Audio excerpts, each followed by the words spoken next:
기도하면 승리합니다. 기도하면 반드시 승리하는 것을 믿으십니까? 네. 우리가 살아가면서 반드시 하나님의 자녀라면 꼭 경험하셔야 될 것이 하나 있어요. 꼭 누려야 될 복이 하나 있어요. 그것은 내가 주님 앞에 나와 다급하고 시급한 어떤 일을 두고 주님 앞에 나왔을 때, 그걸 두고 간절히 내가 부르짖었을 때 주님께서 응답하시는, 그 기도를 들으시는 그 복을 받게 되시길 바랍니다. 꼭 그것은 내가 이 땅을 떠나기 전에, 그건 이 땅에서만 있는 복이에요. 천국에서는 그건 더 이상 없어요. 이 땅에서 하나님 자녀들만 누리시는 복이에요.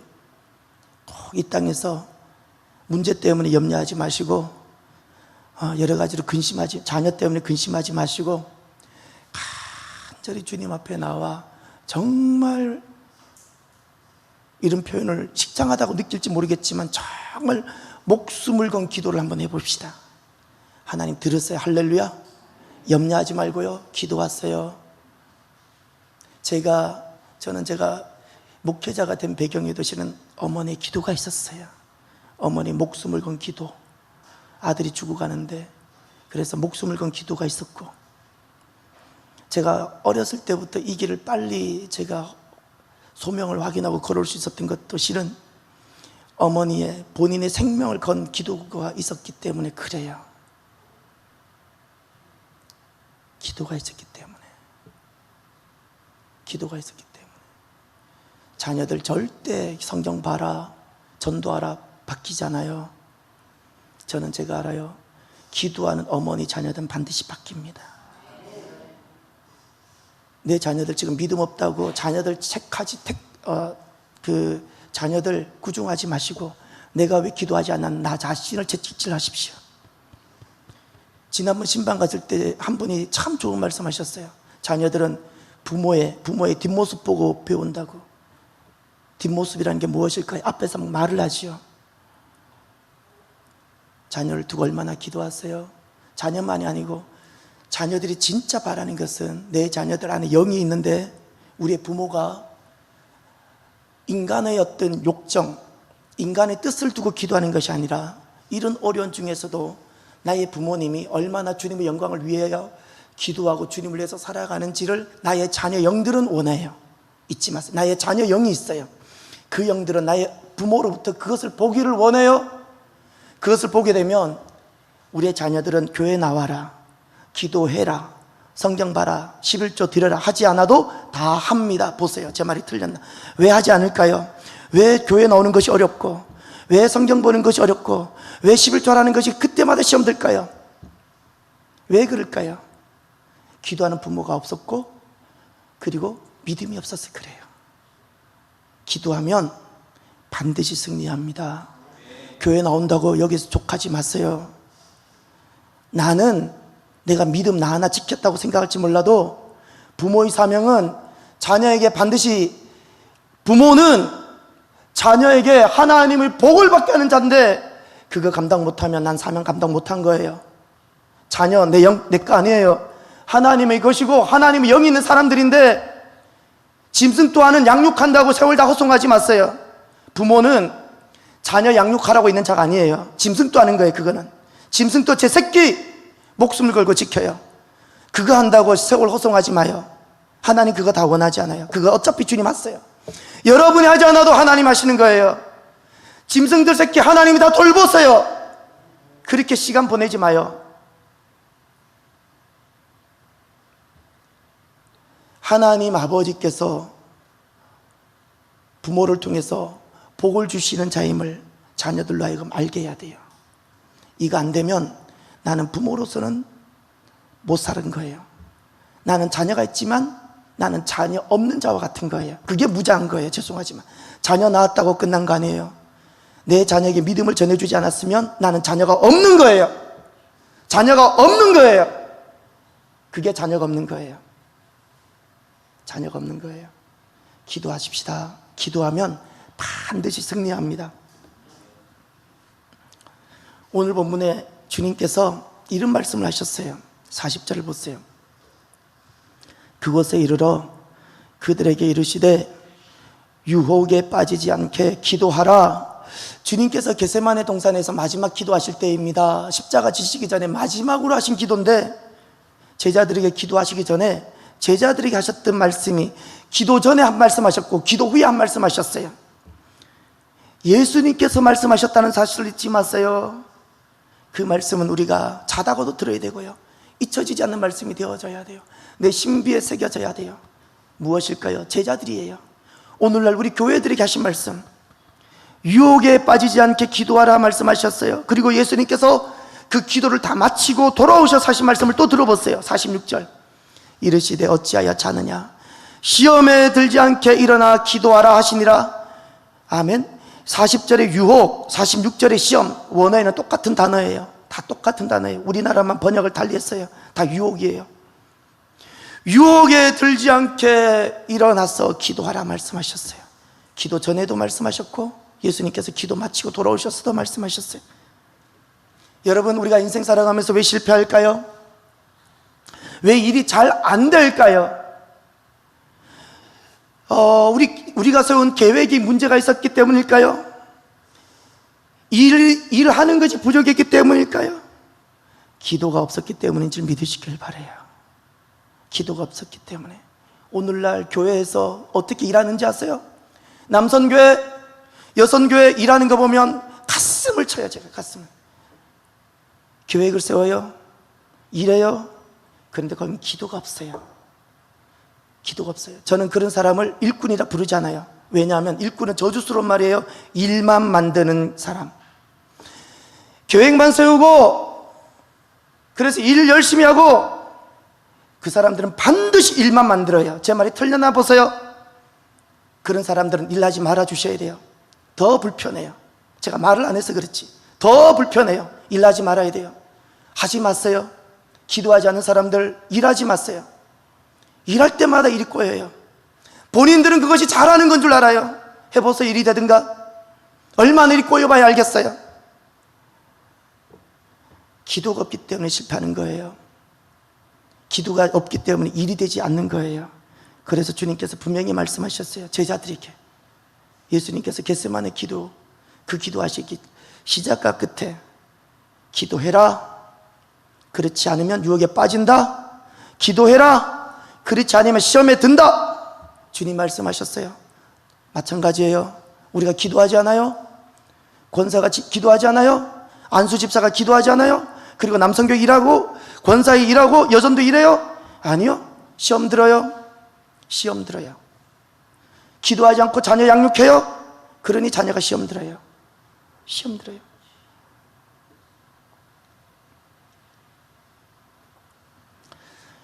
오늘 본문에 주님께서 기도하지 아니하면 유혹과 시험에 든다 그러고요, 46절에 보면 요 말씀도 하셨어요. 이 말씀도 한번 보세요. 어찌하여 자느냐 그랬죠? 어찌하여 자느냐. 왜 자고 있을까요? 고나여 자고 있을까라 생각하지만 놀랍게도 누가복음에는 어떻게 증거하고 있는 거 있을까요? 45절을 보세요. 제자들이 왜 자고 있을까요? 곤해서 자는 것이 아니고요, 기도 후에 일어나 제자들에게 가서 다 같이 슬픔으로 인하여 잠들고 있어요. 제자들이 왜 자고 있느냐? 슬퍼서 자요. 제자들이 지금 왜 기도하지 않는 줄 아세요? 기도할 줄 몰라서가 아니고 이미 예수님 사역 초기에 예수님과 만났던 첫 해에 기도를 가르쳐 주십시오 해서 기도를 배웠어요. 예수님 어떻게 기도하시는지도 보았어요. 예수님 말씀 그대로 순종해서 파송받았을 때 능력이 나타나고 귀신이 떠나고 다 경험했어요. 그런데 지금 왜 기도하지 않을까요? 시험 들었기 때문에. 그 시험 든 것을 잔다고 말씀하고 있어요. 실제로 그들은 자고 있을 거예요. 근데 왜 기도하지 않고 잘까요? 시험 들었기 때문에 기도하지 않고 기도해야 될 시간에 자는 거예요. 기도해야 될 시간에 왜 기도하지 않냐고요? 시험 들었기 때문에. 슬픔 때문입니다. 슬픔으로 인하여 자는 거예요. 그럼 여기서 말하는 슬픔은 무엇일까요? 오늘날 우리를 시험 들게 하고 우리를 슬픔에 들게 하는 일들은 도대체 무엇일까요? 이런 일들이 우리를 기도의 자리를 잃어버리게 하는데 제자들은 무엇을 슬퍼했을까요? 바로 앞본문들을 보세요. 15절. 네 가지가 나옵니다. 제자들이 지금 슬프다는 것은 낙심했다는 거예요. 낙심했는데 그래서 기도하지 않고 자빠져 자고 있어요. 15절을 보세요. 이렇게 말씀합니다. 이르시되 내가 고난을 받기 전에 너희와 함께 이 유월절 먹기를 원하고 원하였노라. 아멘. 지금 무슨 말씀하고 있죠? 예수님께서 고난 받을 거라고 말씀해요. 고난을 이야기하고 있어요. 이 길에 나와 너가 함께 걸어가고 있는데 이 길에 무엇이 있다고요? 고난이 있다고 말씀했어요. 지금 왜 슬픈지, 왜 시험 들고 있는지 그걸 보고 있는 거예요. 두 번째 보세요. 21절에 유월절 만찬을 하시면서 예수님께서 이렇게 말씀하셨어요. 12제자가 다 있는 데서 말씀하셨어요. 그러나 보라, 나를 파는 자의 손이 나와 함께 상 위에 있도다. 인자는 이미 작정된 대로 가거니와 그를 파는 그 사람에게는 화가 있으리로다.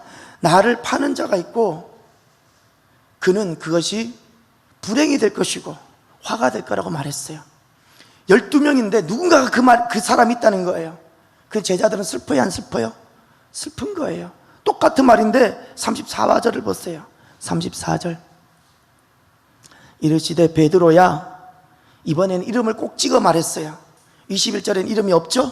그러나 34절에는 이름을 꼭 찍어 말했어요. 베드로야, 내가 내게 말하노니 오늘 다 굴기 전에 내가 3번 나를 모른다 부인하리라 하시니라. 예수님 부인할 거라는 것을 베드로가 저는 절대 주님 부인하지 않고 버리지 않겠다고 했는데 너 부인할 거라고 예수님이 선언해 버렸어요. 너 부인할 거라고. 베드로가 그 말 들으면 낙심이 될까요, 안 될까요? 낙심이 지금 되는 거예요. 또 세 번째, 첫 번째는 고난이고요, 두 번째는 예수님을 버리거나 부인하는 것, 세 번째는 36절을 보십시오. 주님께서 겟세마네 동산 가시기 전에 이 말씀하셨어요. 36절에 이르시되 이제는 전대에 있는 자는 가질 것이요 배낭도 그리하고 검 없는 자는 겉옷을 팔아 살지어다. 35절에 보면 전에는 제자 파송 받아서 전도하러 갈 때 그런 거 갖고 가지 마라 그랬는데 지금은 그것을 가져라, 준비해라 그랬죠. 사라 그랬죠. 왜 그럴까요? 이제는 결핍이 있을 거라는 거예요. 예수님께서 그들과 함께 공생에 3년 동안 계실 때는 예수님께서 그들의 먹을 것, 입을 것을 다 공급해 주셨어요. 그러나 이제 예수님께서 떠나실 것이고 이 사도의 삶을 살아가는 데서는 결핍이 있을 거라고 주님께서 말씀하셨어요. 결핍이 있다고 말씀하셨어요. 그래서 이제는 준비하라는 거예요. 전대도 준비하고 배낭도 준비하고 겉옷도 준비하고, 예, 준비하라고 그랬어요. 겉옷을 준비하라는 것이 아니라 겉옷을 팔아 검을 준비하라고 그랬네요. 예, 결핍이 있을 거라는 겁니다. 위험도 있고. 그러니 이 길이 불안한 거예요. 불안해. 마지막 네 번째 보세요. 37절 보세요. 이 말씀은 무슨 뜻일까요? 이런 것들이 제자들을 슬픔에 빠지게 만듭니다. 내가 너희에게 말하노니 기록된 바 그는 불법자의 동류로 여김을 받았다 한 말이 내게 이루어져야 하리니 내게 관한 일이 이루어져 감이니라. 아멘. 이게 무슨 말일까요? 여기서 불법자의 동류로 여김을 받았다라고 하는 이 말씀은 누구에 대한 이야기일까요? 예수님이에요. 예수님이 불법자, 범죄자와 같은 사람으로 여김을 받는다는 거예요. 그런데 그 일이 내게 이루어져 간다. 쉽게 말하면 예수님이 범죄자가 될 거라는 거예요. 그럼 예수님 곁에 있으면 같이 범죄자가 될 것이죠. 지금 예수님은 버림받을 뿐만 아니라 범죄자 취급을 받을 거라고 이야기하고 계세요. 그 이야기를 들은 제자들은 기쁠까요? 낙심이 될까요? 가정도 내려놓고 직장도 내려놓고 3년간 모든 것을 포기하고 주님을 따랐는데 지금 예수님이 범죄자 취급을 받을 거라는 거예요. 그래서 지금 제자들이 45절에 슬픔으로 인하여 잠들게 됐어요. 주님께서는 이것을 시험에 빠졌다 말씀하신 겁니다. 시험에 빠졌다. 여러분, 우리가 살아가다가 보면 고난을 만날 때가 있죠. 그것이 질병으로 오는 것이든 사람의 관계로 인한 것이든 고난이 오지요. 또 나도 모르게 믿음이 부족해서 주님을 저버린 경우가 있죠. 너무 가슴이 아프고 속상하죠. 그뿐만 아니라 우리가 결핍과 부족도 경험하죠. 너무 우리가 힘들지 않던가요? 또 누군가 오해를 받고 우리가 손가락질을 받고 멸시를 받을 때 힘들지요? 그것도 교회 안에서 그런 일이 생기면, 이때 여러분 기억하십시오. 이때는 어떤 때일까요? 기도할 때인 줄 믿으시길 바랍니다. 고난이 올 때 기도하십시오. 기도하십시오. 내가 믿음이 부족해서 믿음의 일을 감당하지 못했을 때 자기를 자책하지 마세요. 주님 앞에 나와 다시금 엎드리세요. 기도하십시오. 내 인생에 결핍이 오고 부족함을 내가 만나게 됐을 때 불안해하지 마시고 주님 앞에 나와 기도하십시오. 내가 버림받고 가까운 형제 자매들로부터 오해받고 손가락질 받을 때 내가 낙심들고 너무너무 마음이 아프지요? 그럴 때 사람들 만나 하소연하거나 변명하지 마시고 주님 앞에 나와 기도하십시오. 기도하십시오. 그리스도인들은 이 사람 저 사람 붙들고 내 하소연하는 사람들이 아니에요. 그리스도인 기도하는 사람이에요. 하소연하면 시험 들고 듣는 사람도 시험 들고 말하는 사람도 시험 들지만 기도하면 이 모든 것이 변하여 천국이 되는 줄 믿으시길 바랍니다. 아말렉 전투를 기억하시나요? 이스라엘 백성이 출애굽을 했어요. 아말렉이 쫓아왔어요. 여호수아가 내려갔어요. 산 밑에는 여호수아가 이스라엘 정예 병사를 이끌고 전쟁을 해요. 산 꼭대기에는 모세가 올라가 있어요. 그 전쟁을 통해서 하나님께서 이스라엘 백성들에게 눈으로 보여주신 것이 하나 있어요. 무엇인가요? 이스라엘 백성들에게 보여줬어요. 그것이 출애굽한 다음 첫 번째 전쟁이었어요. 첫 전쟁에서 하나님께서 그들에게 보여주신 것이 있어요. 기도하면 승리하고 어떤 이유에든지 간에 기도가 부재하면 패배한다는 것을 그 아말렉 첫 번째 전투에서 하나님께서 이스라엘 백성들에게 보여주셨어요. 믿으시나요? 기도하면 반드시 승리합니다. 그러나 기도의 부재면 어떤 이유에서든지 내가 기도하지 못하면 거긴 반드시 필패라는 사실을 잊지 마십시오.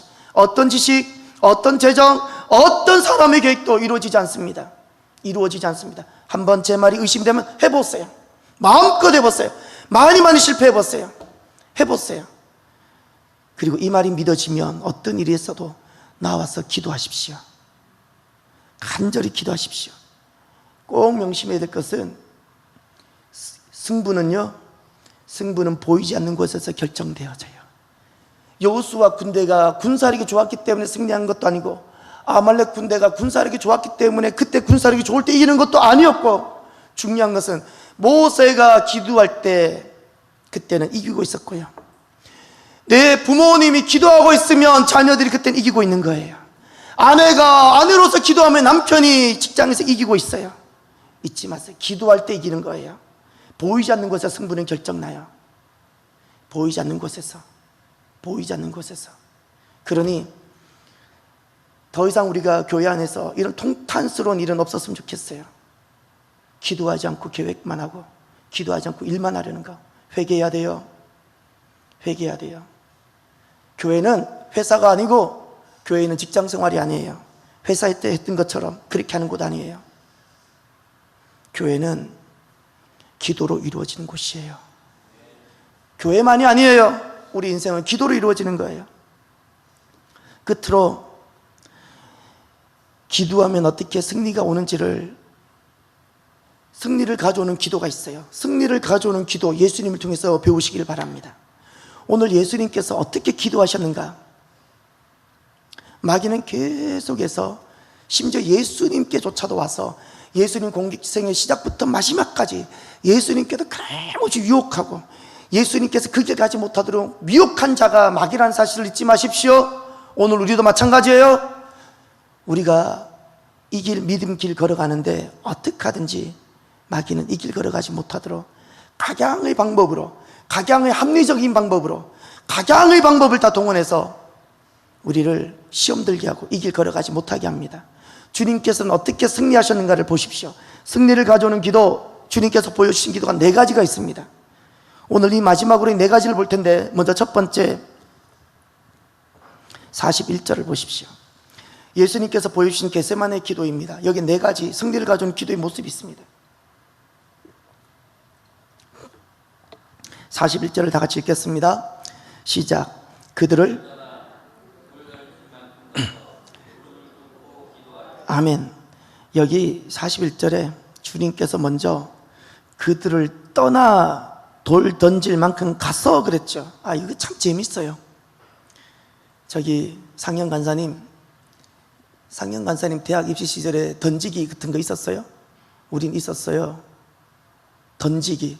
오래 달리기뿐만 아니라 없었어요? 있었죠? 우리 있었다니까요. 던지기 해봤어요? 던지기도 안 하고 대학 가고. 우린 그런 걸 대학이라 안 불러요. 던지기는 해봐야지. 남자들이 던지기 하니까 우리 몇 미터 갔었어요? 그랬던 것 같죠. 박영민 전도사님 던지기 몇 미터 던져주셨어요? 벌써 다 거시기 하셨어요? 예. 제가 잘 기억이 안 나는데 만점이 있었는데 생각보다 멀리 안 날아갔던 기억이 나요. 우리가. 그런데 우리가 공을 던졌는데 돌이면 얼마나 갈까요? 돌이면 남자들이 돌 던지면 30m 갈까요? 만만치 않을 것 같죠? 염집사님 남자들이 던지면 30m 갈까요? 돌인데 돌도 어떤 돌인지가 좀 다르겠죠, 그죠? 예. 그런데 이런 표현을 하셨어요.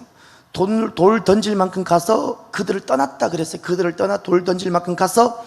중요한 것은 핵심은 제자들과 함께 계셨던 예수님께서 기도할 때는 제자들을 떠났다는 사실을 기억하십시오. 이것을 단독성이라 불러요. 기도할 때는 부부일지라도 떠나셔야 돼요. 기도할 때는 자녀일지라도 부모를 떠나야 돼요.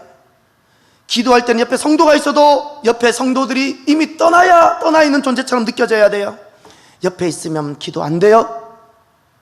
기도는 절대적으로 하나님과 나와의 단독적인 관계 속에서만 이루어져요. 그러니 수많은 사람이 설령 있어서 내가 떨어질 수 없을지라도 언제 기도가 되는가? 나와 하나님과의 단독의 관계가 형성될 때만 기도가 됩니다. 옆에 있는 사람 기도가 들려요? 난 기도가 안 되는 거예요. 방해받고 있는 거예요. 마귀가 시험하는 거예요.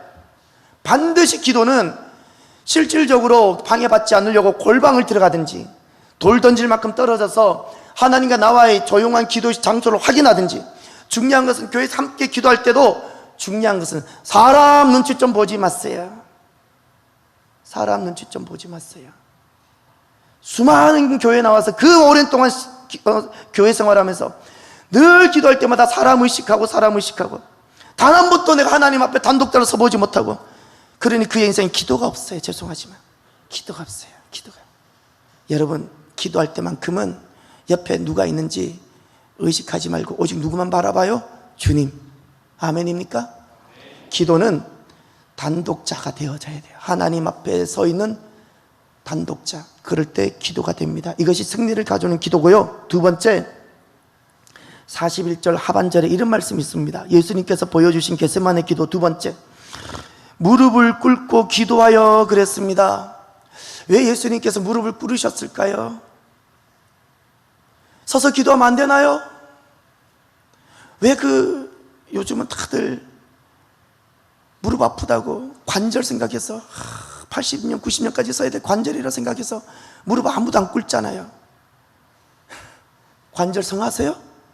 관절 잘 보호하고 계세요? 예, 나중에 어떻게 도가니탕 해 드실 건가요? 예.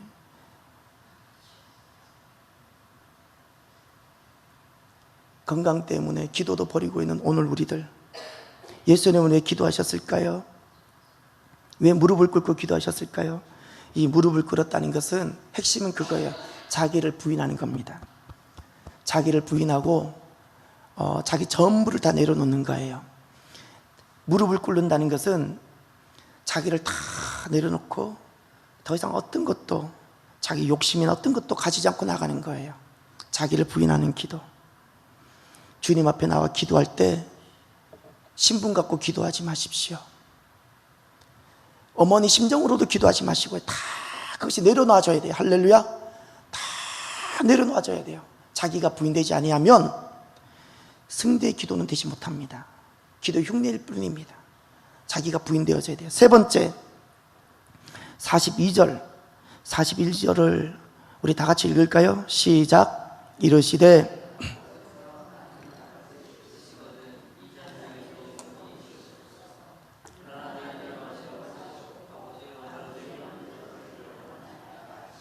아멘. 여기 42절 핵심이 무엇일까요? 승리를 가져오는 기도, 예수님께서 보여주신 기도 핵심이 무엇일까요? 지금부터 제가 말하는 것을 다 밑줄 쳐보세요. 아버지의 뜻이라 그랬죠. 밑줄 쳐보세요. 그 다음 내 원, 이것이 실은 같은 헬라어 뜻입니다. 뜻이란 뜻이에요. 내 뜻, 거기도 밑줄 쳐보세요. 그 다음 줄에 있는 아버지의 원대로 할 때 원, 그 아버지의 원 또 밑줄 쳐보세요. 아버지의 뜻, 내 뜻, 아버지의 뜻, 이것이 반복되고 있어요. 지금 여기서 핵심이 무엇일까요? 무엇이 승리를 가져오는 기도일까요? 주님 앞에 나와 기도는 내 뜻을 구하는 것이 아닌 줄 아셔야 됩니다. 할렐루야. 내 뜻 구하니까 기도를 그렇게 하고도 거기에 승리가 없어요. 기도는 어떻게 되어져야 돼요? 내 모든 것을 아뢰을 수 있지만 다 아뢰었어요. 내 모든 상황을 다 아뢰었어요. 그러나 기도는 무엇을 구해야 돼요? 하나님의 뜻. 아멘입니까? 이 모든 일에 있어서 결국 무엇이 이루어져야 돼요? 하나님의 뜻이 이루어지도록 기도하셔야 돼요. 이것이 승리를 가져오는 기도인 줄 믿으시길 바라요. 내 뜻 고집하지 마세요. 내 뜻 고집하면 승리는 없어요. 승리는 없어요. 내 사정을 다 아뢰기는 했어요. 다급하고 긴박하고 이 모든 것을 다 아뢰었어요. 그러나 하나님의 뜻을 구한다는 것은 결과는 주님께 맡겨드리세요. 지난날 제가 전에도 한번 말씀을 드렸죠. 여러분이니까 제가 이야기를 할게요. 개척교회 제가 했을 때 거기 주인이 재정의 어려움이 생겨서 공매건이 2개가 들어왔어요. 그러니 공매가 2건이 들어오고 경기도 자산관리공단에 가서 확인해 봤더니 우리 교회는 보증금 5천만 원을 찾을 형편이 되지 못해요. 순위가 밀려서 2천만 원 이하는 국가가 보증해주는데 우리는 그것도 안 되고 순서는 밀리고 어떻게 해야 될까요? 많은 사람들이 걱정하며 불안해하며 여러 가지 이야기가 많았어요. 여러분, 이런 일이 생길 때 사람들은 어떻게든 이 5천만 원을 붙잡으려고 그래요. 여러분, 주님 붙잡으세요. 주님 붙잡는다는 것은 이렇게 하는 거예요. 이 모든 상황을 주님께 다 아뢰고 부르짖으세요. 그리고 가장 중요한 건 무엇일까요? 예배를 드리는 곳이잖아요. 성전 달라고 구하시고요. 그리고는 결과는 주님께 맡겨놓고 저는 이런 마음을 가졌어요.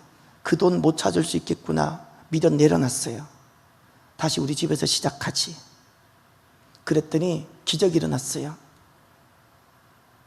안 믿으시는 것 같아요. 그 5천만 원 1원도 안 빠지고 5천만 원 다시 다 돌려받았어요. 그 우리 참사랑 재정부에 그대로 다 귀속이 됐어요. 재정부를 찾아봤어요. 지난날 생명스러운 교회 재정에 제 1원도 관여하지 않았어요. 그렇게 들었어요. 여러분, 아버지 뜻을 구하세요. 아버지 뜻을 구하세요. 이거 승리를 가져와요. 마지막 4번째, 예수님께서 보여주시는 승리를 가져오는 기도 44절을 보십시오. 다 같이 읽어볼까요? 예수께서 힘쓰고 애써 더욱 간절히 기도하시니 땀이 땅에 떨어지는 핏방울같이 되더라. 아멘. 거기에다가 이렇게 한번 바꿔놔 보세요. 힘쓰고 애써라는 것은 밑줄 치고 고뇌라고 적어놨어요. 고뇌. 힘쓰고 애써를 고뇌. 실은 헬라어 원어를 보면 그 고뇌라고 번역하는 것이 더 의미적으로 원어에 맞게끔은 잘 번역된 겁니다. 우리는 그것을 힘쓰고 애써라고 한번 의역한 것 같아요. 예수님은 고뇌가 있으셨는데 중요한 것은 예수님은 어떻게 하셨어요? 그 고뇌 속에서 어떻게 하셨어요? 더욱 간절히 기도했다는 게 중요해요. 간절히 기도했다는 것은 헬라어 원어를 찾아보면 열정적이라는 거예요. 뜨겁게 기도했다는 거예요. 우리는 주님께서 어떻게 뜨겁게 기도하셨는지 눈으로 보지는 못했어요. 그러나 중요한 것은 예수님의 기도가 하나님의 아들이신 예수님께서 어떻게 기도하셨는가? 간절히, 그리고 뜨겁게, 그리고 열정적으로 기도하셨다는 사실을 기억하십시오. 여러분, 오늘날 내 기도가 뜨겁지 않고 열정적이지 않다면 나는 어쩌면 기도가 거의 대부분 잠자고 있는지 모릅니다. 잠자고 있는지 모릅니다. 기도, 관념적인 기도와 반드시 싸우십시오. 예수님도 열정적으로 기도하셨어요. 열정적으로 기도하셨어요. 고뇌가 왔어요. 고뇌가 왔을 때 열정적으로 기도하십시오. 이것이 승리를 가져왔어요. 기도하면 승리하는 줄 믿으십니까? 여러분, 기도하면 승리합니다. 여러분, 일꾼이 되기 전에 먼저 기도하는 심령이 되시길 바랍니다. 기도하고 나면 기도하지 않고 이랬을 때보다 더 큰 일을 우리 보게 되고 하게 되는 줄 믿으십시오. 더 큰 일이 일어납니다. 기도하지 않고 일만 하면 내 일하는 만큼만 되어지는데 내 능력이 부족하니까 일이 이루어지지 않아요. 그러나 기도하면 더 큰 일들이 이루어져요. 일만 하는 것은 내 능력만큼 나와요. 그래서 아무런 결과를 볼 수 없어요. 기도하면 더 큰 일이 일어나고, 기도하고 나서 일하는 것은 무엇인가? 기도의 결과를 모으는 것인 줄 믿으시길 바랍니다. 저는 이번 60일 기도 때 그거 하고 돌아다녔어요. 여러분과 같이 저녁마다 기도했죠. 그럼 하나님께서 보이지 않는 곳에서 일하기 시작하셨고, 저는 그리고 해가 뜨고, 그리고 저는 무엇을 했는가? 하나님께서 일하셨던 거 저는 수집하러 돌아다녔어요. 제가 한 것 없어요. 저는 그 일 다 하질 못해요. 저는 장로님과의 그 얽히고 설켜 있는 것을 풀어낼 자신이 없고, 저는 이 구분 등기가 얼마나 복잡한지 모르는데 이 뭐 하는 소리를 갖고 한 번만 틀어줘도 또 시간이 가고 또 시간이 가는데 저는 그것을 다 해결할 능력이 없어요. 우린 기도하고 기도했어요. 그 모든 얽혀있는 관계를 누가 보이지 않는 곳에서 일했어요? 하나님. 여러분, 구분 등기가 한 번만에 통과된 줄 믿으세요? 기적입니다. 여러분, 등기 업무를 해본 사람은 알 거예요. 등기관들이 얼마나 까다로운지 아세요? 세무관들보다 더 까다로운 사람이 그들이에요. 한 번만에 통과됐어요. 기적이에요, 기적. 그게 한번 딜레이가 되면 1주일, 2주를 가요. 그럼 우리 시간을 못 맞춰요. 시간을 못 맞춘다고요. 기적 같은 일이 일어나요. 기도하면 기도하지 않고 일했을 때보다 더 큰 일들 하게 되고, 기도하고 나서 일하면 기도의 결과를 모으는 그 일을 하게 되어져요. 여러분, 반드시 하나 싸우셔야 되는 것이 있는데, 마귀는 일로서 승리를 가져오게 하려고 해요. 내가 많이 잘 준비하고 내가 잘 계획 세워서 내가 열심히 일하면 승리할 거라고 마귀는 유혹해요. 속지 마세요. 속지 마세요. 일로서 승리 가져오려고 하지 마세요. 기도입니다. 아멘입니까? 기도입니다. 기도하면 반드시 승리합니다. 그러니 일하기 전에 먼저 기도로 하루를 경영하십시오. 일하기 전에 먼저 기도로 하루를 회사를 경영하십시오. 일하기 전에 먼저 기도로 가정을 먼저 경영하시고 자녀를 먼저 기도하세요. 그리고 가서 일하세요. 이런 놀라운 역사가 있어서 승리하는 저와 여러분이 되시기를 주의 이름으로 축원합니다. 기도합시다. 기도하면 반드시 승리합니다. 그러나 기도하지 아니하면 어떤 결과도 이뤄내지 못합니다. 주님, 기도하는 심령이 되게 하옵소서. 성령을 부어주셔서 어떤 고뇌가 있든지 어떤 낙심할 만한 것이 있을지라도 주님, 나와 부르짖고 기도하는 심령이 되게 하옵소서라고 간절히 주여 3번 부르고 기도합니다. 주여, 주여,